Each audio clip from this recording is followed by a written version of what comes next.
Monsoon संदर्भात मुंबईसह नवी मुंबईत रात्रभर पाऊस बरसलेला आहे। बेलापूर आणि दिघा परिसरात संततधार सुरू होती। मुंबईसह नवी मुंबईत रात्रभर पाऊस बरसलेला आहे। त्यामुळे आता मुंबईकरांना आणि नवी मुंबईकरांना उकाड्यापासून काहीसा दिलासा मिळालेला आहे। बेलापूर आणि दिघा परिसरात संततधार सुरू असल्याचं पाहावयास मिळालेलं आहे।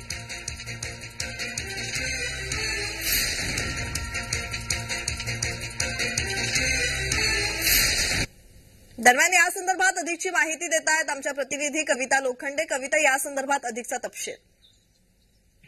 नक्कीच काल रात्रीपासून मुंबई नवी मुंबईमध्ये मोठ्या प्रमाणात पावसाने बॅटिंग करायला सुरुवात केलेली आहे। एकंदरच वातावरणामध्ये गारवा पाहायला मिळतोय। नवी मुंबईत बेलापूर ते दिघापर्यंत सर्वच विभागामध्ये जोरदार पाऊस पडलेला आहे। त्यामुळे नागरिकांमध्ये देखील आनंदाचं वातावरण पाहायला मिळतंय। अनेक दिवसांच्या विश्रांतीनंतर पावसाने सुरुवात केल्यामुळे जे आहे वातावरणामध्ये गारवा पसरलेल्याचं चित्र आपल्याला पाहायला मिळतंय। मुंबईमध्ये व नवी मुंबईमध्ये रात्रीपासून पावसाची संततधार सुरू आहे। त्यामुळे आपत्कालीन व्यवस्था देखील आता सतर्क झालेली आपल्याला पाहायला मिळते। जी धन्यवाद कविता, तुम्ही दिलेल्या माहितीसाठी।